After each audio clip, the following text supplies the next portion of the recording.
Tutu awa tosumienu ono ana wo be oko kumase ahimfie okwa mantema bemu ekoye amamre ane amane sade akwaside bia oyono no afe na amamre ne amane a okoye yeno no awie a wode nani echiremu awo manhia ahemboboa no eti sa wohwe moto a edi animu ese edi animu enkata bo mu ye na ni nyina aye aboa ne womaso danso wona afom nyina tipa so dayepa Altisa anoma akɔre bresema wotu an nsam mojabum aboa bi se wasena waseno na ade ntakra hunu yewra ana ɔkɔ no ɔpemso Otumfuo Osei Tutu Asantehene no Pia Samri ohine ebeko na wakɔboaboa no awie die nim se enche obefa no nsateten na afadwumadie no waba betena se na atimi asase na akosamri yegusu a opemso abedie na sanamanhene na brempon akunyiri ene ntini adwotworo amanhema wonum nyina so ebeyi wo muti maako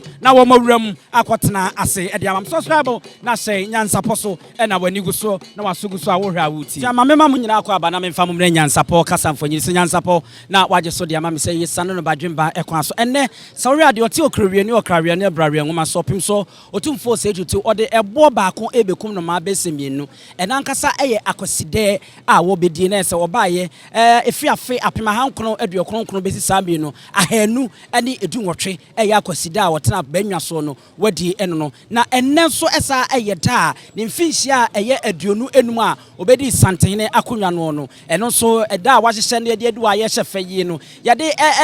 kan nyina afua ne aye ne kokro na yade awie enti ennenya asem ketwa na so de Nyansapo so da bia ye ba yesua de no se woka Asante Empire, the great Asante Empire Asante Kingdom na eso yie pa eso eche Asanteman ti ase fama me sa esan se enei emprempren ye epoe mantam a eye eastern part of La Côte d'Ivoire eho nyina no Asante Empire no ekoduru wo no mo Asanteman na afi uba anafo FM ewo man Ghana hanma baby bebre na yensua de kakra tiawa na afi yenko yanim na yenkosua Asante free baby na eba ye ebeye Asanteman eneye yesa se de free kwaman satam na ye kwaman e ma remfi se ayekofo adehye abusua no wonro mu di Asante akonya no sebia kronto se obi a oyo opemso na Asante ni bi ni hono ma eye mampon na ye bretuo ye nananom free bretuo abusua mu no wona ohwe akire yesa Asantehene ana se erisia ehene sa ene atie ehase ana eye kumase ana se kwaman ehene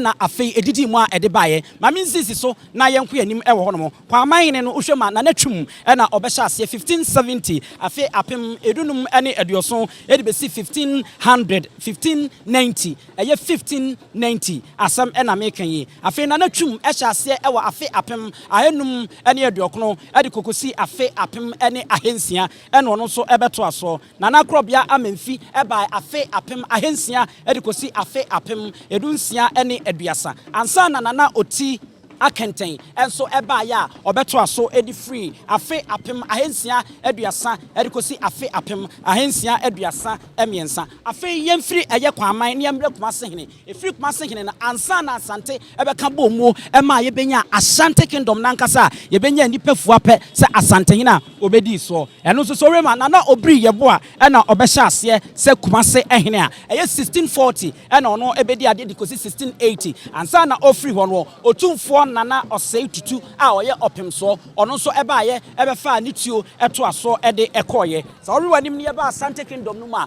we eye Asantehene Otumfuo Osei Tutu a otoso maako edu ensia ewo hono eno na Nyansapo me bebo so na afi yakoyanim ye de aba besi opemso so na ehu wo mo hyase ede besi samre yenya Otumfuo Nana Osei Tutu a wodi kaye afi apem edunson ene baako no mu ede kosi afi apem edunson ene dunson me akyerɛ 1701 edibesi 1717 ɛna ɔpem so Otumfuo Osei Tutu odi kan ɛba yɛ ɔbɛka bɔ mu ɛkyekyere Asanteman ɔno firi hɔ no ɛna ɔpem so Otumfuo Nana Kusi Obu Odum ɔno nso ba yɛ a ɔbɛfa ne tuo ɛto aso Nana Otumfuo Osei Tutu Obu Odum 1750 afe apem edunson ɛne aduonum edikosi afe apem edunson ɛne aduosia ɛnan ofiri hɔ no ɛna Otumfuo Nana Osei Kwadwo ɔko awia Otumfuo Nana Osei Kwadwo ɔko awia ɛba yɛ 1764 edibesi 1777 afe apem edunson aduosia ɛnan no mu edibesi afe apem edunson aduoson ɛnson no mu ansana ɛmarefi sɛne nyinaa mu no obi obefiri obia no ɛyɛ mampɔhene asatam no hɔ no wɔna ɔfa akonya no ɛtena so ɛhwɛ kɔpem sɛ yebenya Otumfuo amu ababedie enti Otumfuo Osei Tutu odi ka firi hɔ no satam mampɔhene no ɛyɛ amani ampɔn ɔna ɔbɛfa akonya no ansana na opoku ware katachie ɛnso efiri hɔ no ɛyɛ Otumfuo Nana Osei Kusi Obu Odum efiri hɔ no safo kantanka na ɔyɛ mampɔhene ɔno nso ɛna obeti adeɛ sɛ Asantehene ansa na Asantehene fofora yɛ frɛ sɛ Otumfuo Nana Osei Kwadwo ɔko awia ɛnso bae Nana Osei Kwadwo ɔko awia efiri hɔ no atakora kwame a na ɔyɛ mampɔhene wɔn na ɔbɛfa ne tuo ɛhwɛ akyire ɛkɔpem sɛ Osei kwame panyin a ɔno bɛyɛ Asantehene afe apem edunson afe apem edunson adioson enson edikosi afe apem anwotwe ene miensa no mu no wono ebeto aso afe wono firi ho no ena Nana Opoku Fofie ebaaye wono beye Asantehene Otumfuo Nana Opoku Fofie 1803 afe apem anwotwe ene miensa no edibesi afe apem anwotwe ene nan na se wonde wanche afe pe ena odi firi abanwa no so ansa na ofiri ho no Otumfuo Osei Tutu kwame asibe afe apem edunwotwe ene nan edibesi afe apem edunwotwe ene aduonu enan wono nso eba ya obetena so se Asantehene wono firi wono no ene nya Otumfuo Nana Osei yaw akoto afe apem edunwotwe ene aduonu nan edibesi afe apem edunwotwe ene aduasa nan ansa na ofiri ho ama Otumfuo Nana Kwakudua a odi kan eba ye osana abusunum afe apem edunwotwe aduasa enan edibesi afe apem edunwotwe aduosia enson no mu ansa na Otumfuo Nana Kofi Kakari Otumfuo Nana Kofi Kakari enso ebaye na ekotoni ma abusum na afe apem ahan nwotwe aduosia enson edibesi afe apem ahan nwotwe aduoson enan no mu ene ono baye ofiri wono no kwabena dwomo a no ye mampɔhene wona hwɛ akyire ansa na akyire no Otumfuo Nana Mensa Bonsu a wono ebaye afe apem edunwotwe aduoson enan no mu edikosi afe apem edunwotwe aduowotwe amiensa no mu ono nso eba bɛhwɛ akyire wo afe ofiri wono Otumfuo Nana Kwakudua a wotoso mienu afe apem anwotwe aduowotwe enan no mu edibesi afe apem anwotwe aduowotwe enan no mu na so ono nso baaye no wanche yare na eyi no ede no efiri ho no mu ansa na ye firi ho na yaba yanim ama Otumfuo Nana Prempe a wodi kan ye wono nso eba afe apem anwotwe aduowotwe enwotwe no mu edibesi afe apem anwotwe aduokono enum no ye firi ho na Otumfuo Nana Osei Tutu Agyeman a wotoso mienu enso eba ya afe apem ankono aduasa ba akono gosi afe apem ankono aduoson no mu ansa na Otumfuo Nana Opoku ware a wotoso mienu eba ye ebefa abanwa na afe apem ankono aduoson edigosi afe apem ahankono aduokono enkro no mu a owudefo de nkentenkreche besi adehye oyeko adehye abusia no empomachi a wode nsanwunu petel no so efagya no edeko patanya okaka Nana no ho eno na afeyiye enei emprempren ya ono ankasa ne din mu no Nana eye berma Kwakudua emprempren ye friend say Otumfuo Osei Tutu a otoso mienu obefa abanwa na afe apem ahankono aduokono enkono edibesi ne ayewe enti efiri eye Kumase kwaman edibesi Asantehene ene Nyansapo yabo ne nyina tofa na yede amamu ene yedi ni fishia aduonunum Nyansapo so nko na abega no bomode na fato na subscribe na share yewram na nananuma eba de bekobia no yetwa mfonyi de amamu ewo hono medamase ya enti samre sawra Bantamahene bafo ousu amankwatia a otoso ensia wona ekwe marefi se enedwabo ni nyina no wona oye Asafohene wona oye akofo ni nyina ehene ema Otumfuo obekumase anma etini dibra nya asem ketwa sorry and nature eshenwa ya kan wa bakwasam dada e de ache mo Nyansapo kasamfonyi so se asechire ene mo meche moma osuchewo eno ne bantma hene nature ohye kane no nam se oye asafohene ntino okoko a saa eche no ohye na ode kata nanim ema no hunye hu pa a edin se wo behu nanim ene ade no wadi ekon nanim no ode amasantehene eno na ne ye hu ne papa wa fa bi na ode ahya ode ebe dwaboy asese de kan no afi na yemfo kakra maako wo mayi wo muti a won mo ba enye asem ketwa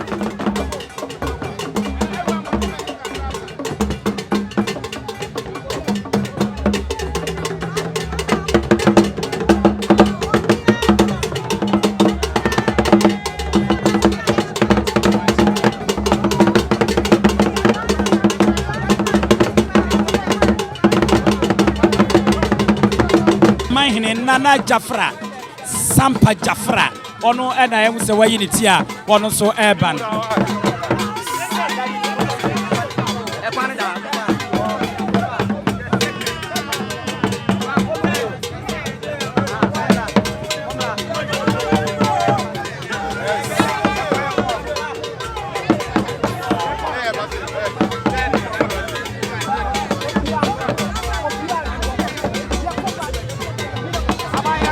Oyoko Breman hene ena yahu se wono so eba na enye asem keto akra nana Oyoko Breman ehene ena oba na safu edi na chi a wo mode ndwom ene ade edidi na chi na enye asem keto akra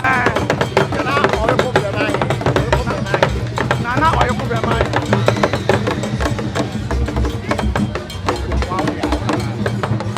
efe ne maame ena eka no ho a aha one ne ba no hema prekope enye asem keto akra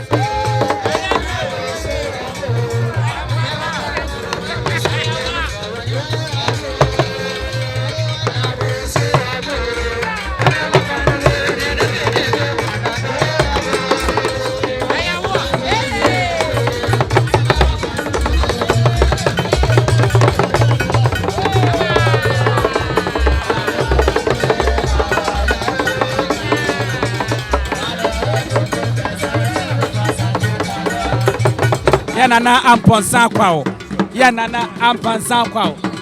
ena akwabo ahene wonum banu ena atiasi dwom no hwa ne fe na kono aye yewra amponsa kwao ena fe akwabo ahene ena wo matiasi dwom na omuyi enkeche wa ha no ena yedi kaka se Appiah ebedwa e wa ha no mo enya sam keto akra yewra amponsa kwao ene akwabo ahene wonum ena omuyi omuti a wo so eba enye asem keto akra Nyansapo koso na subscribe na share na fo adwe te fato ase e fama e se de bia moye no no panyini kase ana afei abodom eti wo mo aye anuafo ora wonu miensa ana wo maka abo mo mo ba no eti wo sase edi free mensa nifa so a e bafo amwaten Otumfuo acha me panyini na afei okọ kase na afei okọ abadom ata ana afei atagakra ne de panyini amu ye anuafo ba asano en ma hu se wonu mo atwa aboma wo mo eko ho no enye asem keto akra e ho no eti ana meso mi krom hene wa ba bia onye di paketo a wa ba be piem e ma refi se oye Otumfuo acha me panyini jaache amwaten eno no bafo amwaten ena ayiniti a wo ba enye asem keto oni ne dom onu free jaache ton ena ababa be duru e wa hanma enye asem keto a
for Entinanum Gusua, one bar, way a twice a hene, Nana Jim, and now obey, Nana Jim, a ring, or near the packet talk, twice a hene, and Nana so a fun when ocean and Fadiana, a Fipa, a Fina Booty, Eddie Babisin, and Naso Butines, Kakoko, Ebu and Afi, Ning continuing to Mapa Pebia, and Usua Santiago soon near the room, Yabe Fremo, a coco, and Afi, a bibre, Ninasu, Edimu, Ashin Friwahama, and ye Asem Ketra.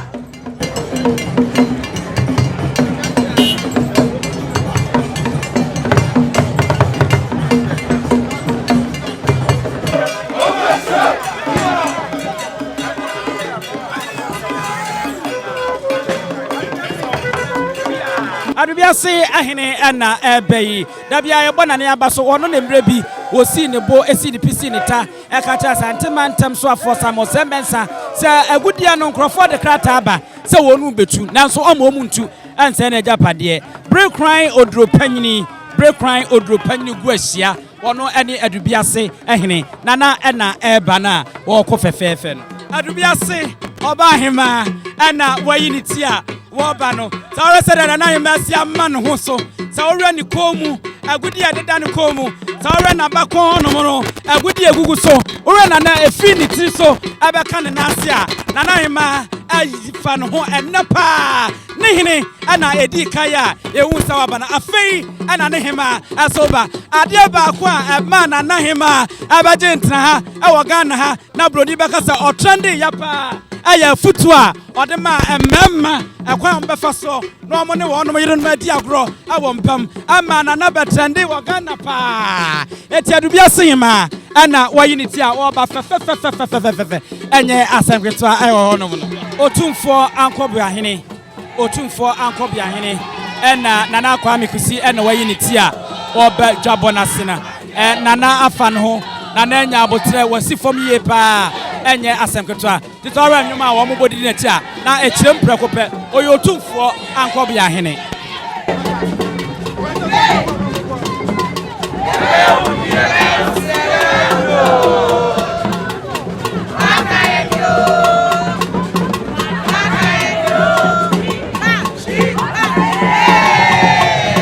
nana otibia ben no onye ni paketwa ena wayiniti sasa mo apanyini ena oyiniti a oba no Asantehene bempo one ne hima ena wo moyi wo mutia o mo ban ena na sade na so siafa no adam so kokora eye me nwanwa na mitimi ban na menya akwanya kambisa na asamba akumienu bi mami samu mami mu na misa na ba akumienu bi na ukomu ade wadama yanko kabibi cha achira Asantehene in 25 years. Then Koswa or Mammy Kosono. And I'm here sharing the Munyam. To my Mausa, Appiah, reading at them, and also say, they not be the Sahine. The Sabo pay, and I'm in the Sahine. They don't be Chinyata, be Chensibo. And you know, the year not be sharing the Munyam. Pia, I was here, and Nyansam Katwa. I say, I read one woman and down to Manu, and Namukwa, a trade, a free, and watch him with the ate. Sazam Wapeni, and Wayiniti Awaban. I was here, Yafamusia, the Antroso on hima, and Eba say, Pia, Nana, Sawahine, Yanana, Sawahine, Nana Kwaku Amankwa, Sa Kodia out Tosumienu, Nana Kwaku Amankwa, Sa Kodia Tosumienu, Sawahine, and Ayinitia. One also Ebano Nana Akosia Befi a Watosu Emienu Wonumina Sariama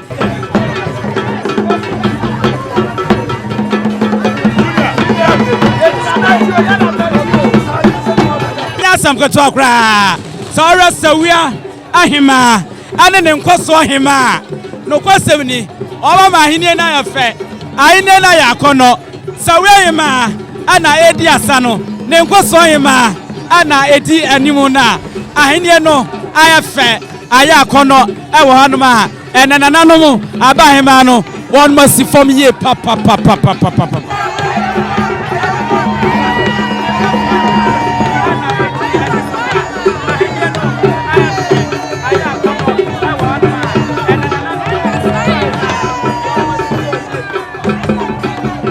ahine becha acha panyini wahine ba acha panyini ane afijase amponwa ahima ane ka ho wɔn ne bɛkya panyini deɛ yakase yaka no wa bakwasɛm a sɛdeɛ mu nyinaa mu nim no wɔnya nipa ketewa aha wɔno ane wɔyi ne ti a wɔba no ɔyɛ Otumfuo ba prɛko pɛ ne ba panyini ɛkya panyini wɔn na yi ne ti a wɔdaadaa ne ho a wɔba hɔ no yane abrewa de ne ho nkɔmmɔ bebree ne ho nnwuma ya na ɔkɔto a anya asɛm ketewa ɔhene bɛkya panyini yɛ no bɛkɔ de ɔhene wɔ ye riemo anuma ye bresiamwe enu wande brabasha uma eti apatapa wahini becha panyini ena odiasa obano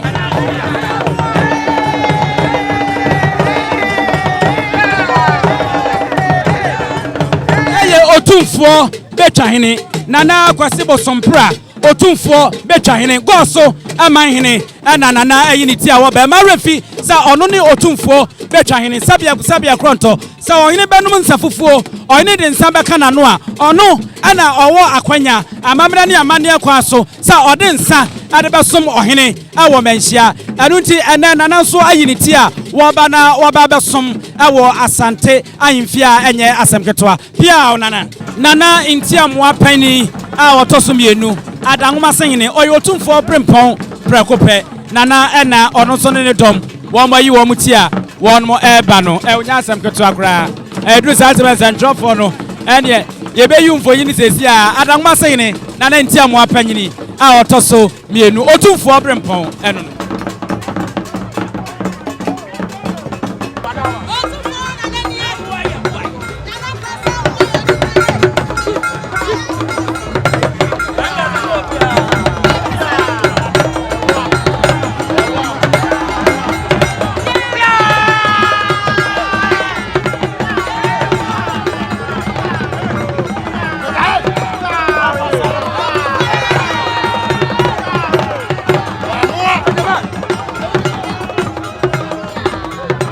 Appiah na sokori mamponso ena wone ne dom na trankunya wonmo ato santa womo bana nana asokori mampon onye ni paketo akra we enso ye asankare ba hima nana abna chirewa wono so ena wone ne dom fi asankare ton amabetinu ewa hanom no na chese kuna ene amwaman ahemfo womo nyi ni paketo wono banu ena omo nso ato santre ba fefefefefefe so rese dia yimfo be nu afa wonom ho na womo de badwabu yase a enne enye nwanwa sanse enne ankasa hwe womo na ase ede ekọ wonom esoro hwe wonom nsa na hwe wonom akomu ene wonom abakon ene me gugu wonom ne ade enne yi eye eda etwa to asebe opumso ni fihia dwonu mu aksasi akoside a chese ye kan bom ne ade aye entinya nwanwa se na yimfi obia si fom yi pa ene obedumedias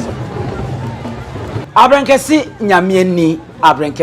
nyamieni ena wono so ayiniti a wo bayi e ma remfi se eho ena na kesben bobuku e friend se kesben no musi akan e wo hono ono ena wayinti a wo bayi we so eye nkare kuma ohene a wo hono nana nkare ena na atiesi foma nana bayi ore nana so abotiri na ene me ebubu bomu no eno so eye sonko daachi bia no se nyame ya adomo a ye be hyeda na ye ne ayemfune didi won komo wo base ya ye bisa na botiri no ka bibi che bibi a Nyansapo ye de beto ye ho so na edi se adwuma di ndi amamo eti ayemfuno se de ye ka no wo mu nyina egugu so a won mato santena won mo eba fefefe se wo hwe wo hini ugina ho ya enye asemketo a yada na kusi obudum ena ono so ayiniti a obe na Appiah na kusi obudum ohwe na nanso aboti na eno so dem bibire ye bi buru se de bruni kanu no ena sika kokko ebubobum kama enye asemketo a feyase eho feyase akuyim eho no ena sebie ko tinjakari ebeso ane manya obeboye no na re feyase hene sade ne tenten ne gramo sitie ahofe ema eni weyi ne na ase kakra na nsa na wodu dwabonase eti feyase hene abakosem kakra wo hono no eho ena asante ene de nchantokwa no no ne mpompon so no ne kosi ya ntim jakari ji ne ni so ewo no eti feyase hene ena obe dwabonase ebi yana na ensu asipuku wono ena ono so ne dom wono ba ye kantwini edi nachi ayemfunu guso wono ba maako a enye asemketoa eti enenu dwabono ampe ebedwa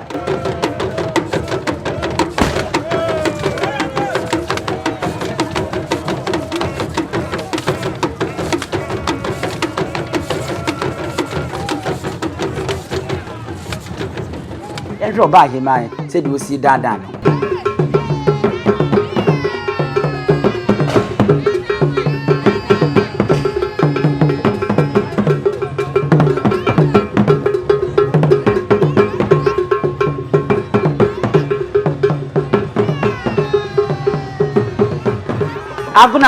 Aguna yefuna ewo okonfo panyini a anwade a obeye yesu bi mada na nne enam so amayenya ne nte se onwa ne nsa no adwuma a woye oye na woye asante kra na wodi sikedwa ede ma asante man no no ebepue no maame na nkasa na eba no mfutabra ba manza nyina enuma no dunsina wose abrefo wono ena nase wo nwunu a asante man etena se yedi nwunu aguna man hima enwe ni ti a oba no no woni njemu bia biem se obeka se konfa no che e maame ene ne prekope ahonfa ahonfe and as always the man yes you try to dancing cry no na waka no dike efra ne ntuma fufu ene ade a na ye se eni kayi papa pia na naima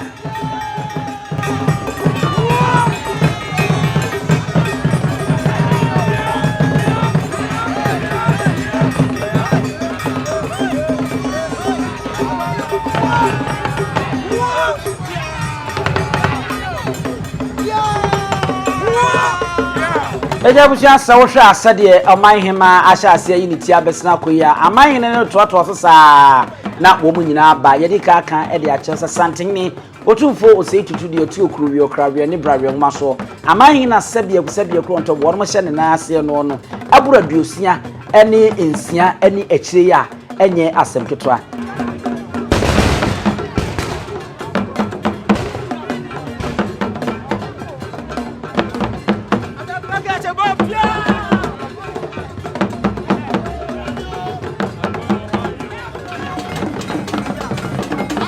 Insuta eman hene ena obeyi sabi ye nananum suta fo nya bibidia yese mamponfo na wonu asum adwo mo kasa bebu mu odu yi ba enche pi ena oman hi ne to anasa obefa etu a na oman hene a owo no mu agya no hono a obeten suta man hene akonya no abusia manso ankwanta man hene yewra bi kusi manso ankwanta man hene ana ayinitia oba no enya samkoto a amahini nyina ba yewra bi kusi manso kwanta amahini eno no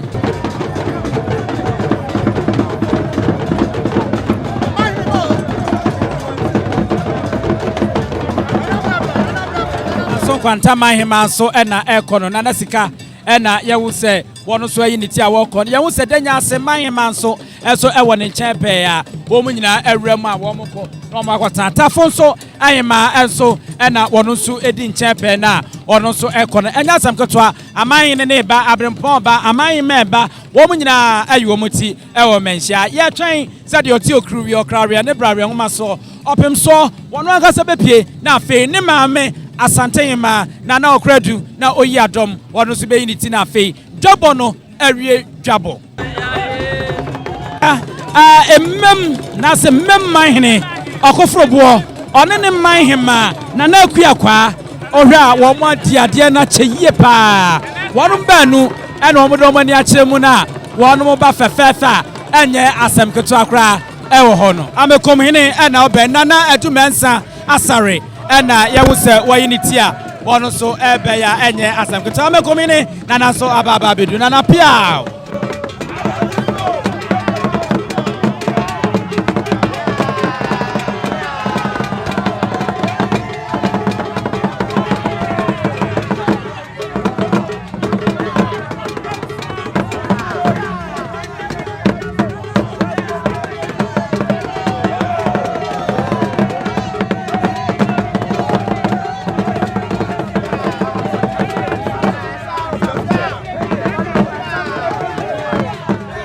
Abusia tapa mine nana edusai atre wampem. Nana edusai atre wampem. One ne mahema ana woma yi womutia wono epa no. Tapa mine ane tapa mahema. Enya asam keto akra. Nana edusai atre wampem ana yinitia wopa no. Abani abosom no ana eso okwabrane a yade ndra ade akata ho kama no. Eno ne bani abosom a ewa bakwasam awa asante ane neka aniyem no. Tapamai ne nana adusai atre wampem eno no. Nana Appiah afen no ne dom womo so ababedura womo de womo ni echiremu ewo omataye. Barima safo twereboa kodua wei eye kumawu amanhene sade da bia ya na yeka no yewo nkro bia yentimi nka asante abakwasam na yentwira ye beyi womo ade womo firimu kumawu amanhene eno no wono so basaya ya wabusum bia friends pem sign edinanim ana adeba ana womo de atofam na ka be wo se wono mukura nnua bi na ya ye moja bi enkokọ ne ade na wono egu ho ya friends pem sign na se kire nyina ne se saudi boni bi ba ebepem no na sign eti barima safo twereboa kodua wono ana wayini tia obey kumawu amanhene wono ne dom ana asijom no nana Appiah absa yara na enkansa bodu enso anya ababedru aha enye asepetwa ene se odre kwan ya no se de asi abo apeso na akere so a ayimfo no ewrewre mu na enya asepetwa maremfi se opemso bra wo se ye no no egusu a ekonanim nanse ade ba kwa wo hene ye ma ne yakono omfa ne bere eni agro wei eye bosomtwe abato mpesua so omanhene a wo abato mpesua so krupon efense kontanase aha barema amankwa aduna wono so ena wayi ni tino bosomtwe de na ese miame mpesua so ena yewura mu no enti barema amankwa aduna wono ena yi wo manhene ewo kontanase barema eyi nkeche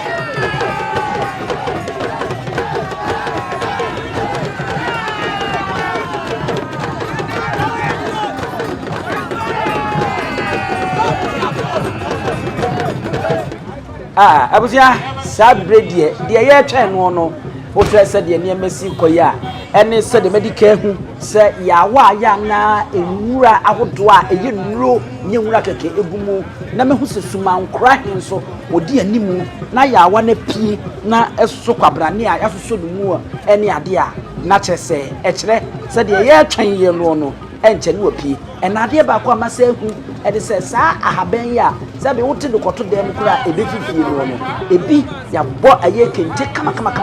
enne hu se ebi hyemu a etesoro a enye asemketoa enne ye nuanom se be esimfo a won asantiment e ma remfi se be ekusa be ekoro obunzotu a won mutiem won ne yem so man hyeche batakari a adoye pa wo mudi mfimfini a won nsoso ya wakakraka enkonwa eyi wa hano no enye enkonya aketoa afeni ehu se ahene nananom ahene emma ene wofase nom ato santene abrompon eni ntini odwetwu a ohene Appiah womoto santene di animu ede ne ba no no wonmu epue maako a wonu ba na che se enche na de ewo se oba ye nyina ye wa hano no na wanya ababa bedru ama ye nyina no ye hunu e ma remfi sese bie ku se bie konto ono eba no no na senti a asante eye asante na asante aka bom de besinne ne no nti abo bi se wosene ne a woseye ene ntakrehunu ekeke se bie konto woson yonko a wota wo no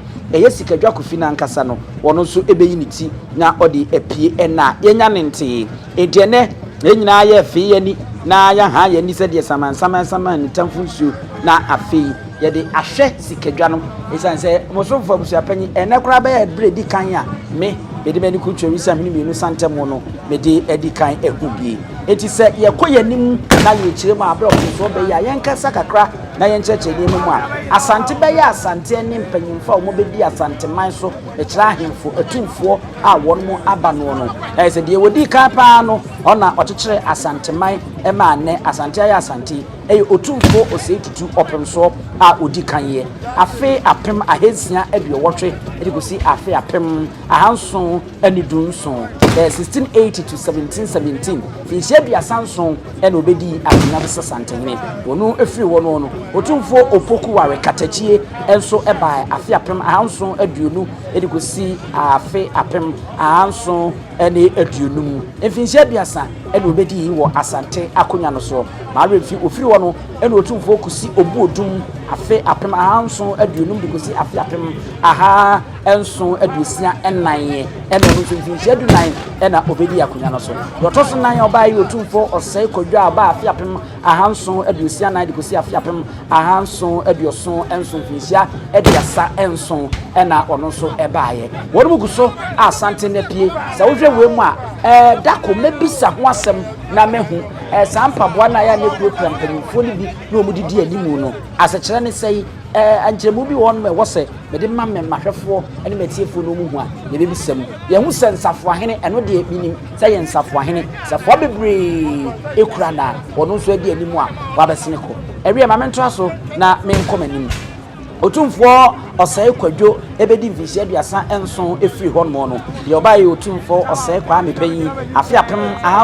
ahanson aduosonson edikosi afi apem ahanwotwe ene miensa mfisi aduonu nsia ena Otumfuo Osei kwa mepanyi enso ebedi ye yotoso nsia oba ye Otumfuo opoku fofie wono ebae ewo afi apem ahanwotwe ene miensa no mu wobedi mfisi bosumi mienu pɛ na ntiayenya echema yade bi ena ebefa ne ko Freda wono ene nipa wanche ewo akonya no so ewo Asantehene mu opemso empanyimfo edom no eguso edi animu eba weye emmen a ye hyen na ye didi opemso animu momentie kakra na yento aso koyi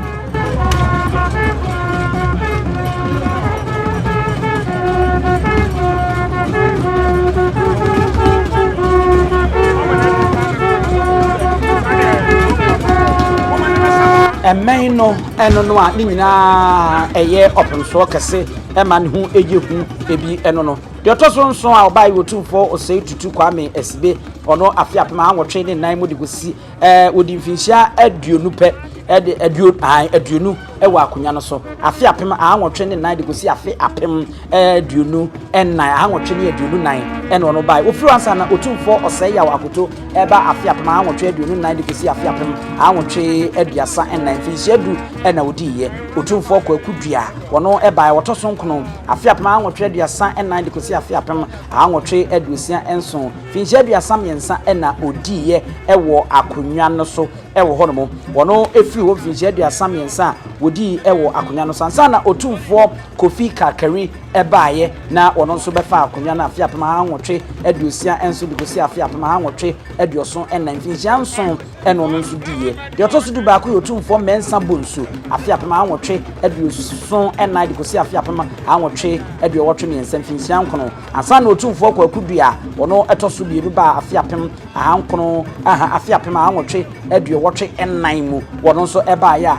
wobetena so mfinhia wono etoso du mienu mare mfise yewura Kakari nanso ebaaye no won na abakwasem akiremu ema yeti asese wono ankasa ninua eye ne dom ema wotu no efiri akonya no so ewo hono no yenkọ yanime na afei yenchechiremu se yekọ de otoso du mienu na eye Otumfuo kwaku dua otoso etu emienu afei buma yentwe eniema mpempra niema edikan ya ebeyi ntia yenya ekiremu a wenum eye ehinanom bonsuanom koranom anasebie kusebie kronto opemso odi kanye ne ye de som no ebi yensu a na osebi omunsuo ennomo ene niema bebra enne ye bewuram yi ebetim panyinsem na yate abakwasem e de afa enioma etiti sei nyina ho a enya asem ketwa eye akorade a baburu besen finhia ha asani a ewo hono a ene ni nyina opemso ni sikadwa epinti no yeyi wo mu nyina ye de wo mu epie Otumfuo Ajiman Prempe ebae otoso du miensa Otumfuo Ajiman Prempe afi apem anwotwe aduowotwe nwotwe no mu de gosi afi apem ankono aduowotwe aduasa ba akono so hwese ye huse ya bibia yetum a ede abedi kan eko twene a ye bomu ene niema ebe nyina no ene ebechira Asante abakwasaba Asante amamre na ahyemokina yenti ntentemen na ye hyan ni bi e mare mbi se we no ye osono ememe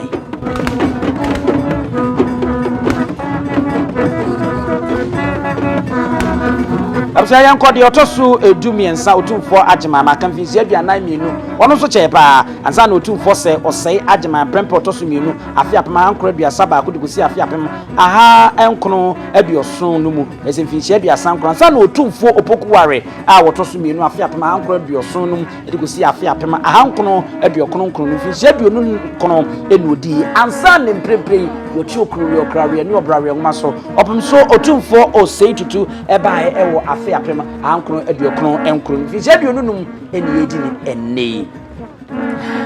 Abuzia anya asem ketwa yedi ka chose sikadwa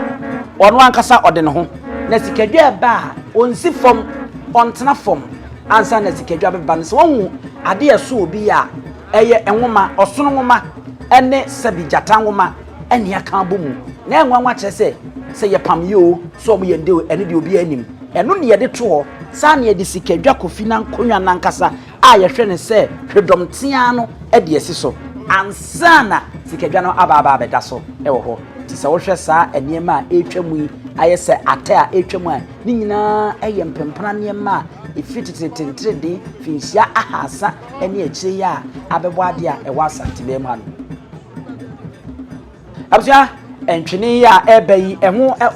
ewa abakwasem a esi sikadwa ho na emme sikadwa eye sikadwa so ora ade ye eso yewure ye ho tumi ya senwoma o se yedenyu ni nyina eye amamre abakwasem a efe sikadwa ho a emme sikadwa edisipi na esita hwedom tia na eye sikadwa akonwa no na eyi ni tia eba na enye asem ketwa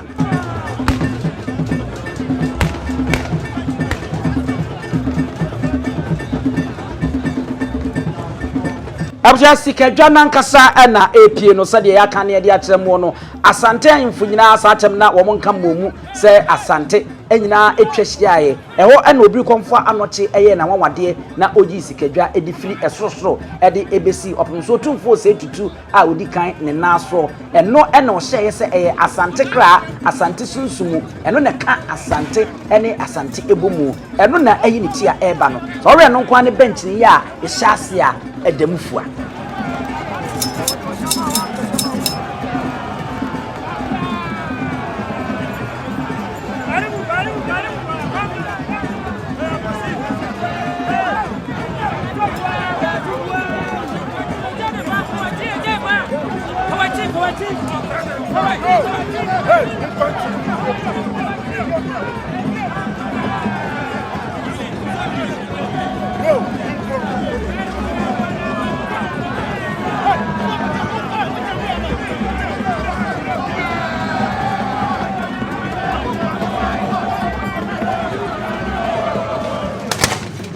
Hene afọ abanwai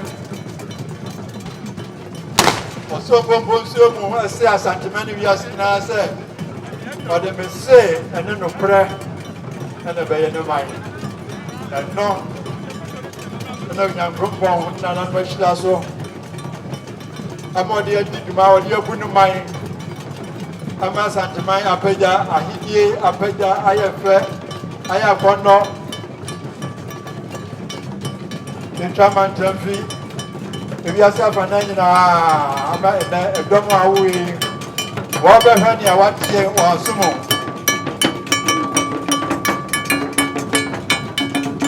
Or him and go, and he's so long, hey, your mother read there, said the material, and move from bra.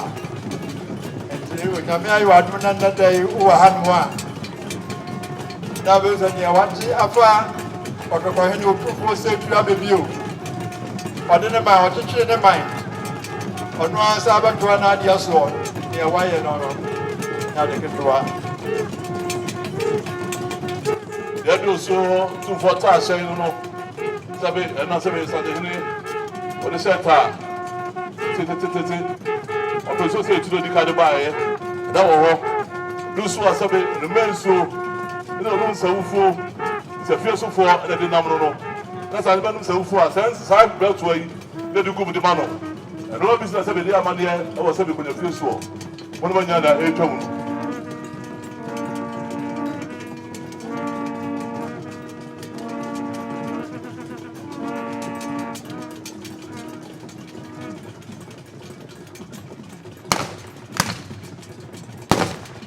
I don't mean another one. Another more. Just a form. I'll tell you rich. Some era about the house pass at my no more. Yes, I mean, I can say, come here. 2 for Sana, no, and then this guy said, Scabo Kogumu, Sana for 2 and a chrono. Sabi, I can say, pass, here's the BBR. And I said, you're about to do the chrono. Sana, I don't know. 2 for Sana, and then I can put Tobia, the BB, Scabo BBR, Sunny, the BBR, the film.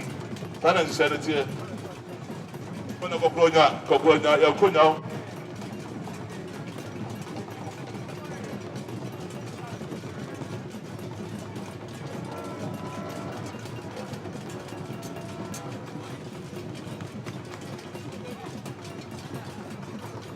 But must be actually the service at the transfer or no. And then this can just so. The baby females are Hassan and this will ever know.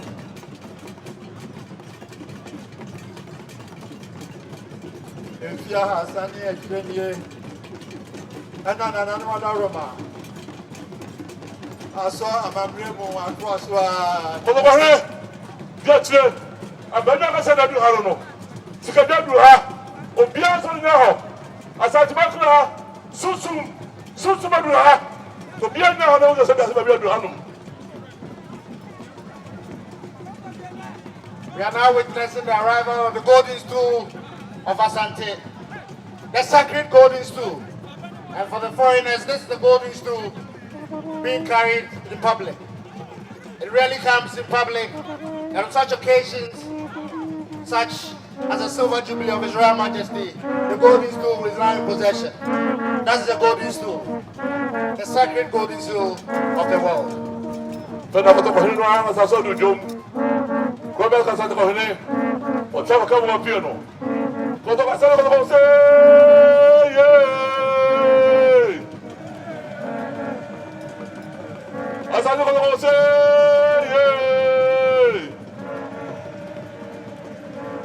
Asante Kotoko,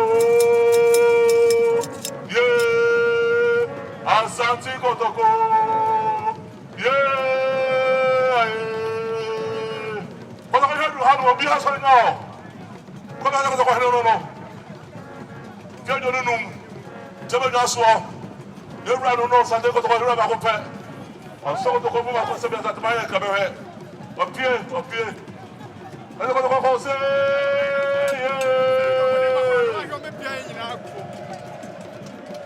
Asante Kotoko say,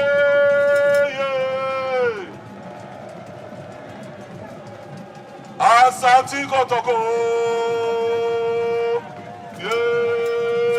Asante Kotoko,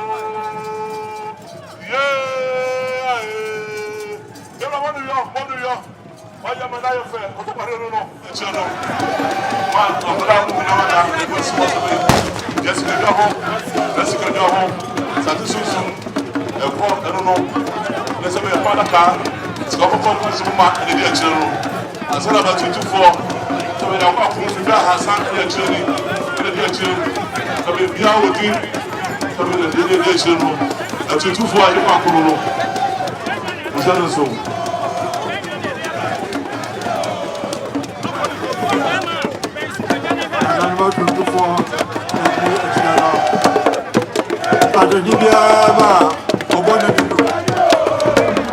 Abusua sikadwa no na enya ba bedru no enya asem keto aye nika aye anwawa aye anwosepe enne ye ne abredi kan ya hwe bie no ye ni agi yie pa se de city shensham ene yire menya asem keto apra medika aka se emwa nwoma ene aka bo medi si fom ansa ne de hwe no mtia ye na konwa no asiso ne ye de wono ankasa asiso sikadwa enya abadie na ewo se de osom no ote okrewie ni obrawe nwoma so pon so Otumfuo Osei Tutu na ankasa enso eta echiri ewo hormu na ode eba ewo enne aya nwate aya nwasem weni akonya na nka akosiko ko nyire sibodi pese owro ye ka afa ebati na obefa enam so ma egeso hima na ya asanto atisi fomo na wone ne ekire nkira ka akye yam so na ka kye akosiko ko se enye ha ena ebema akwan amu afa sa sikegwan opim so ena ye ba ni yera na nte brebre pia eti abusua na yese eno no yedi kan aka akire mu enti de ofiri ho no ansa na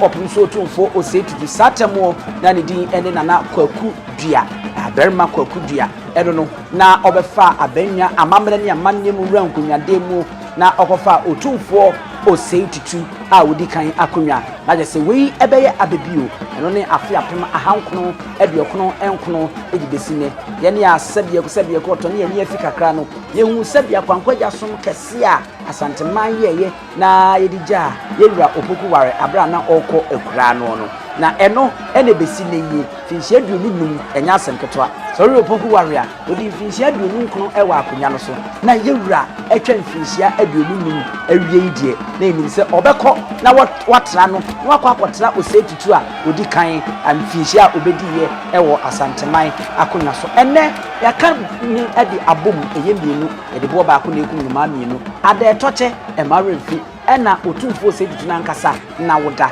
enene yaka edi abom a yedi ni na kama emaremfi mi ensampo ono ana woda ye mfinhia bioso 9 ena afei obetena banya so finhia aduonum enene eye ade toche yema wade toche o waje se ade ntoyi yera edudwom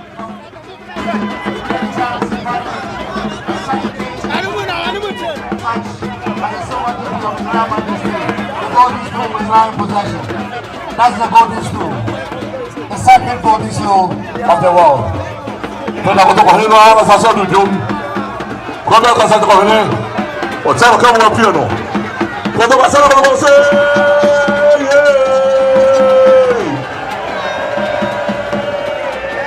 Asante kwa Osei.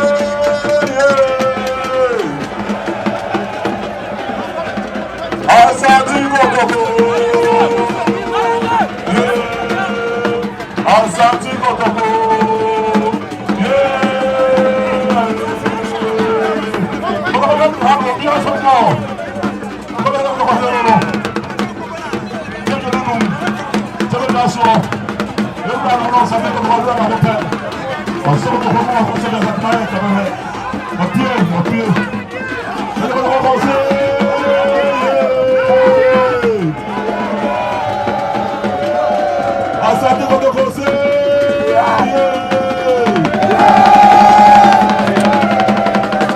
Asante kotoko.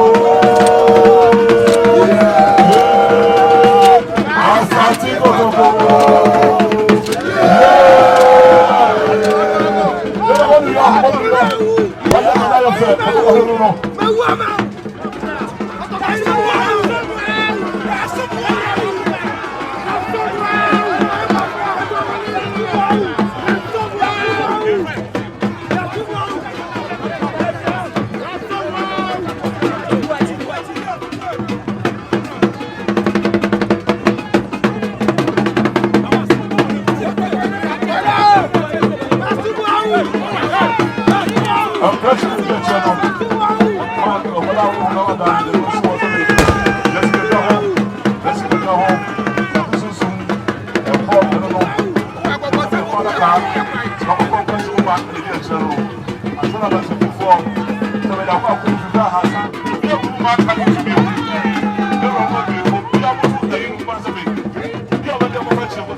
Abia afedie yewura edu dwanum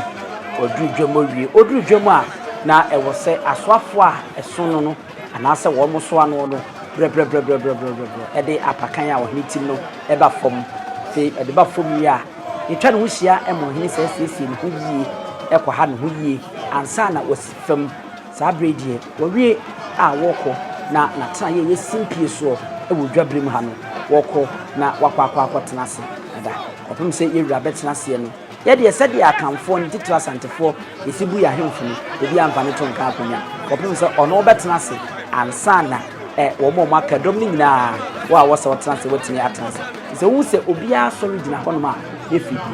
Emmanuel fi se akwaside we beka wo finchi aduonu ni no na opemso se bia ku to watwa akwaside ahanu ani edu enwotwe a okọ nanim a enye asem keto akra e wo hono mu 218 akwaside festival na opemso Otumfuo Osei Tutu wa celebrate wa cha sa fan fi se obedi akonya e wo hanu we ni bredi kan a abusua edi mehu ema mienu bia wo mbodi agu wo kon opemso na enya betenase no se wo hwe ne nchen pa sikadwa no hwedom tia akonya no eno no efom na yede aboa nwoma no a eye mienu moa nwoma yede aye no no eda sana hwedom tia akonya no esiso ansa na sikadwa na nkasa no yede ababa abetuso sabi yen sikadwa no yede yede na tietia so de bia ode no ho sanse eye asanteme sunsun obi enu a oso eche no yewura na abetenase no hwedom atwa hia no ho ene omu nyina fita takrache bubu wo mu na wo mo kyehyehyɛ wo mo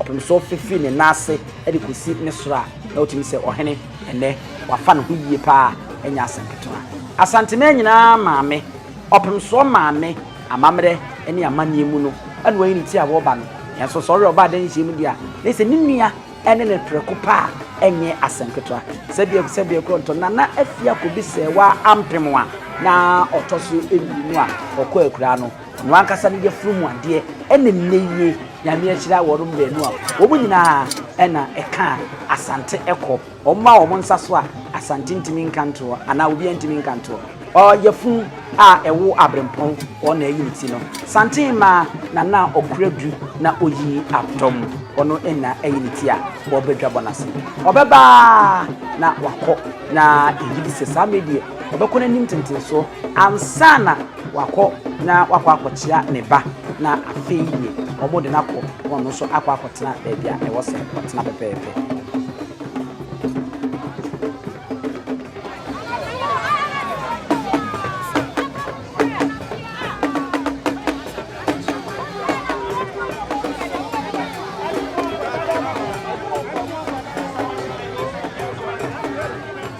sawre etire ya yeyi we ye moduafo ema wonumu edi santehene animu opie bia wo mudi nanim na we eye ahyensode a ye de hye wonumu enso a ekire bibie na eno de abusua ye ntimi mfa entuga sanse na anu ye bisa ema wo mu kire mu nenso ebi ewo honumu a ye ntimi mfa entuga enti ye moduafo a wonumu eboa ma santehene otu santehene na oba eyefe na yakono onamu se wonumu ti no yakan dika na ye de lines bi e de atututu mu a ayese akire kwan ewo honumu no eno santehene na okredu na oji atom wono na ebe we eye abo bi efere se ye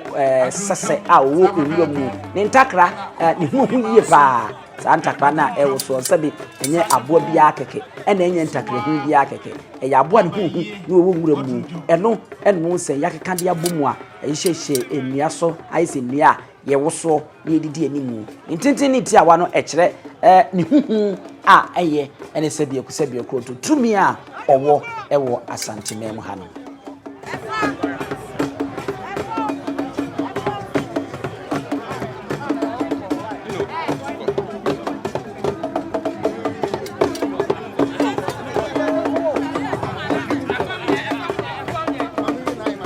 Fei ana Asantehene Odruha Nana Krodo Yadom the third, the great mother of the great Ashanti Kingdom. Afei ana Asantehene Nana Krodo Yadom ayato sumiansa na ba mana efe Asante do Asante man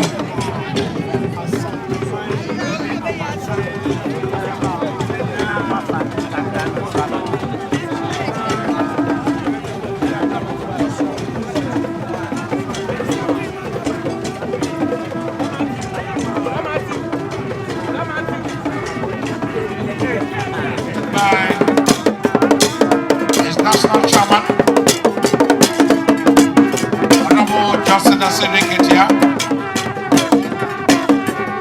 and Professor Jane Nana Achimano.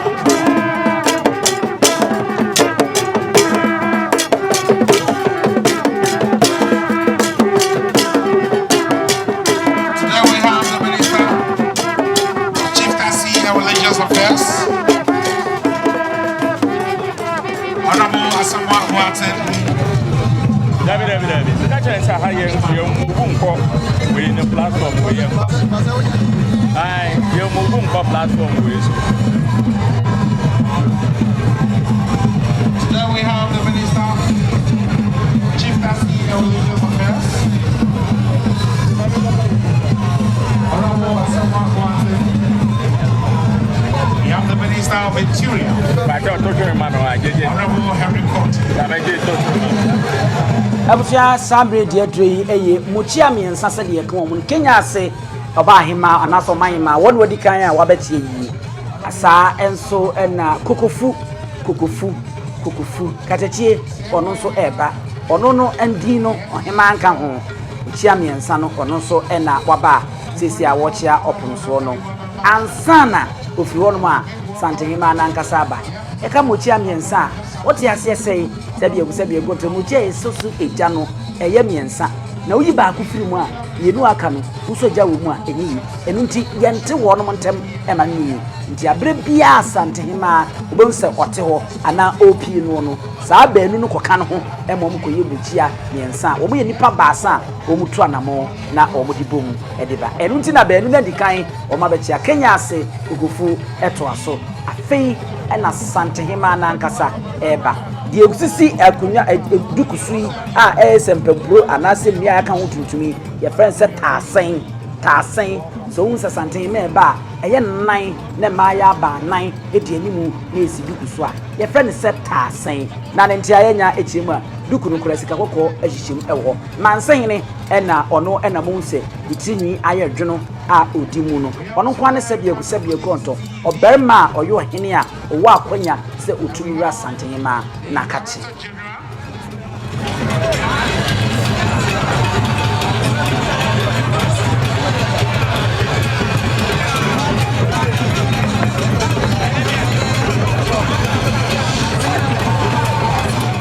eti Asantehene bro wadu ne banchen tu okochia no ansakra na yefuna ewo abrempon obatan yitabraba mansen na enuma no ono so afọ na wakotrase amamre ne amani emu sa na tie badwa bonase abatone ba wo ho te so kono okochia no na afi ono ne ba edi nkomo ba ko milu bi ansana wako na wakotrase ewo kono oye oba panyi enafo nanu obi a mefira ntoma ni bia ye kura ye die ya enche danye eye enwoma papa bi anasa enwoma papa bi no bochi amiensa no be ni Kenya ase kokofu enya enwoma papa bi ne de ni emuduro nya ase nkoto ntoma ni fimu a ye mudu ye I am been to the which is the number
Ghana,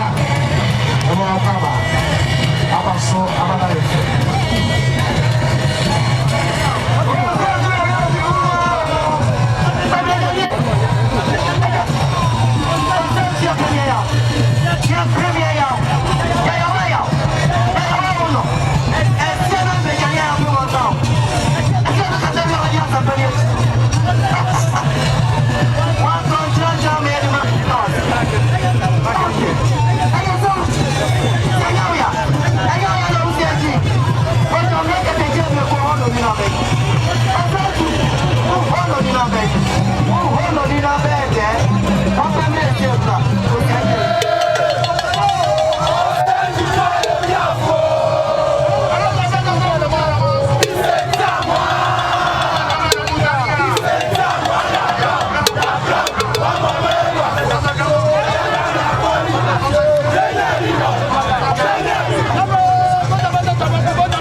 Honorable Kajo Bonsu.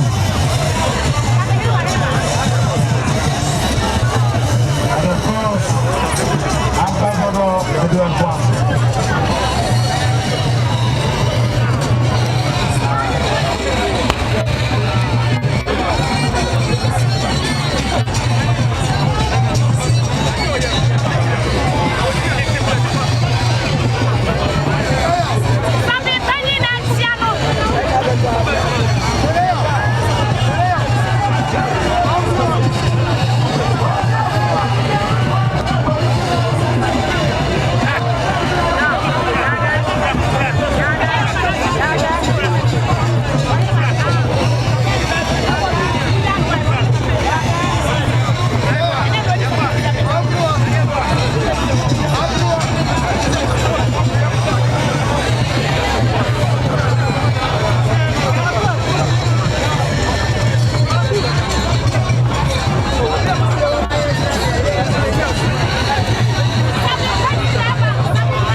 Osei to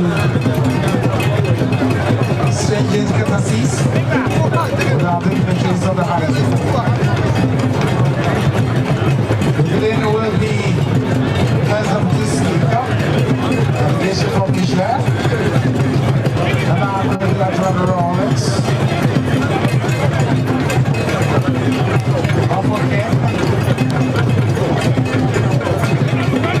President John Otumfuo.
Thank you, Dr. Raleigh,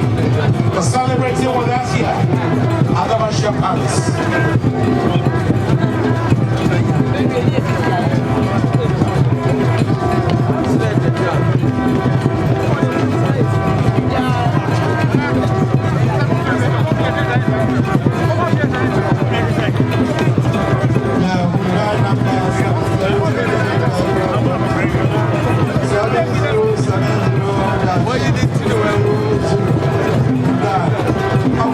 His Majesty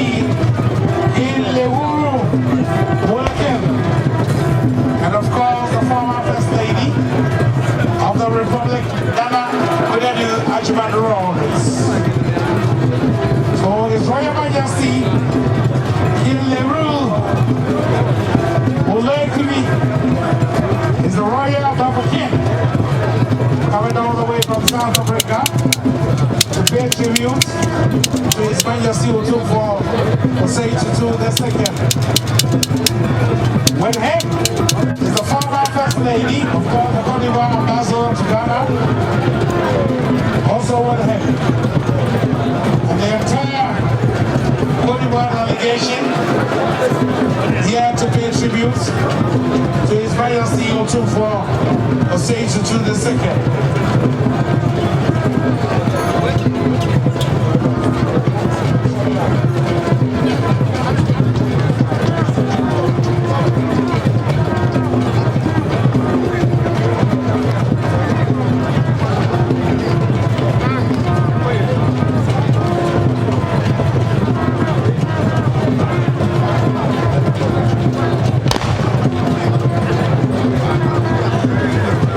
The Foreign Minister of the Cote d'Ivoire,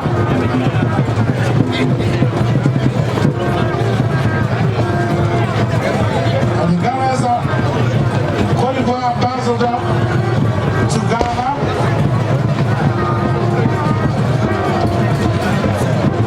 and we have a huge delegation from Cote d'Ivoire. Nana Awolai Paul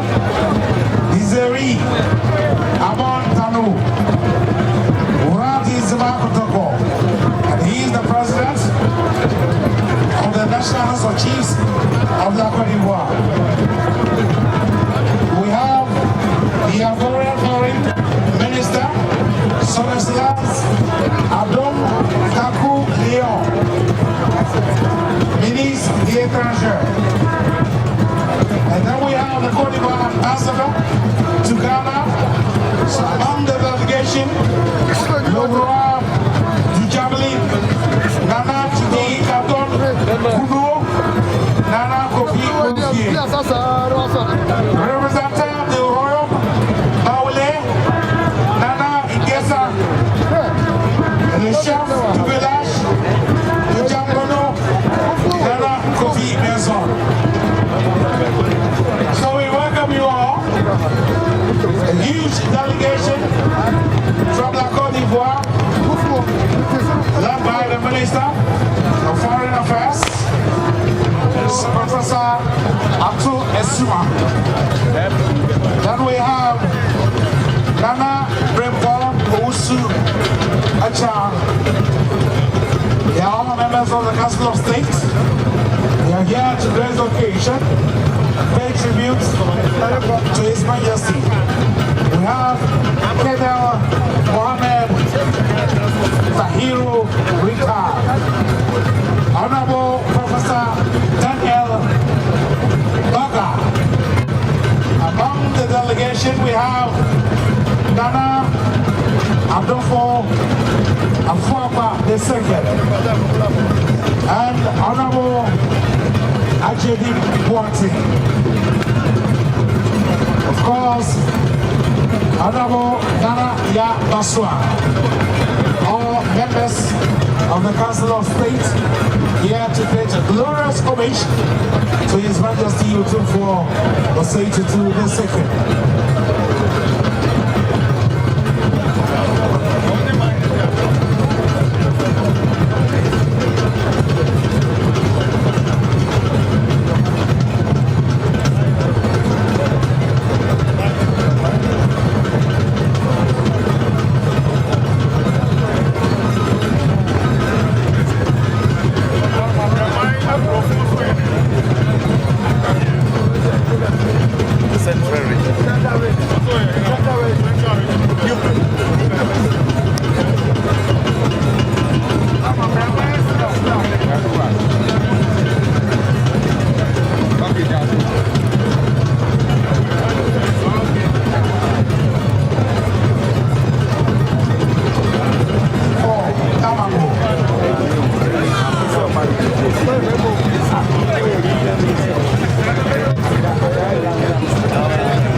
Army Headquarters,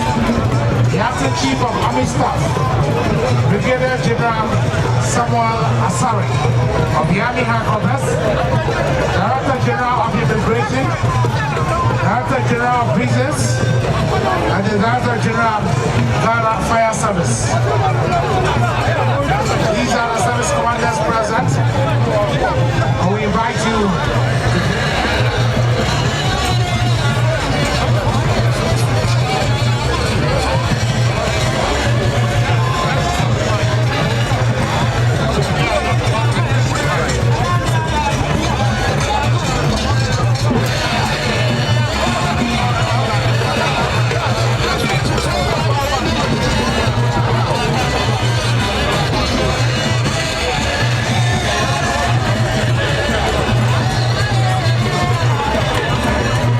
And we also invite the delegation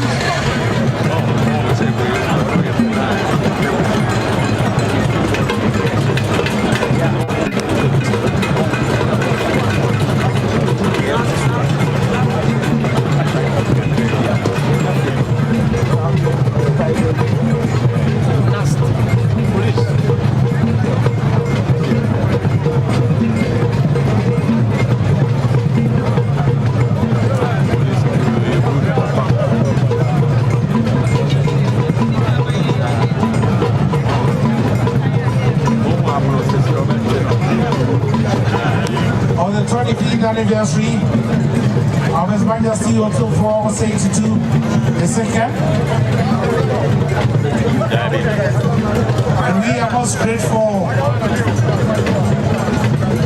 for the presence of His Excellency, the President of the Republic, and Adudankwa Akufo-Addo.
see the faculty here.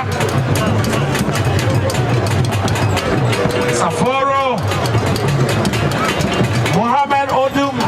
with the magic pass. Asantehene also here.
Omego,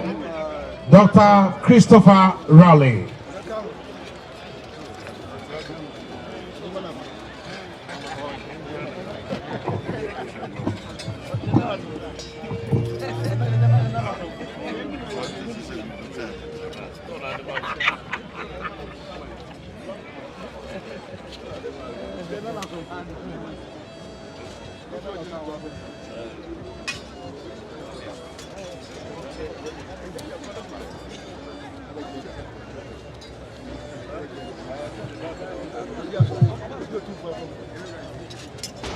Your Royal Majesty,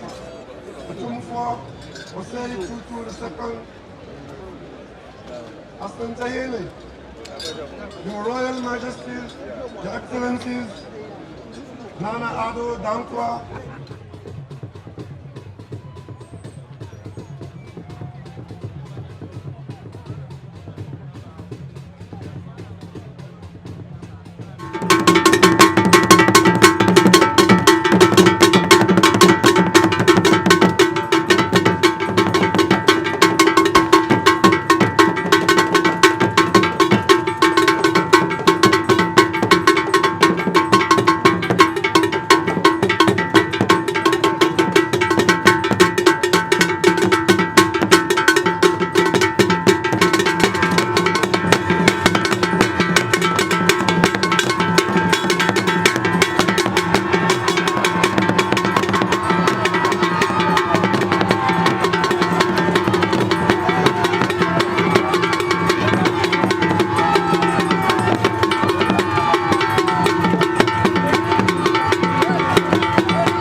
Ejebo ejenya baba bedru afei ana de oti okrowie ani okrawie ani brawie mama so pimso Otumfuo Osei Tutu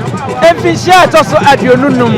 afa ya shase abeza busumi emienu ne akire kakra no ene ani da afedie yaye ne kokro na ye de abawie lori amanhene abrempon ekunyini ene ntini ya retoro frama wo frama wodo so no mo de wo mo achita ebeta achira afi na dwumedie no ye de aba awie samre opim so amane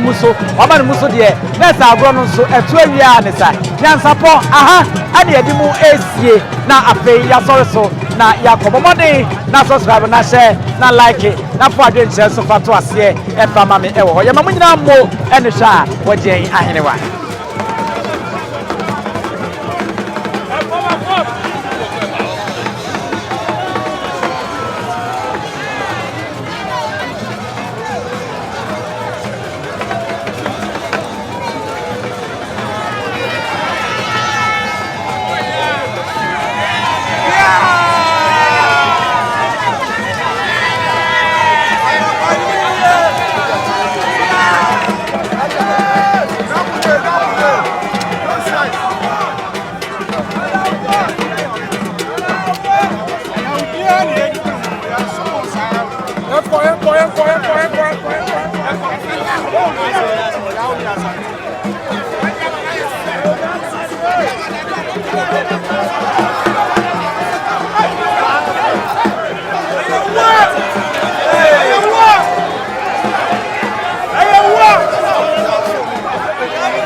Americasa. Sabeka ya twani mu nyame nai ebu afa so enye de ya twani mu twa nyame. Sebedi akone be kwen bodi akyede na se Kofi Nro no ya aben ntime nyina ni mu ampata na wo yade ya.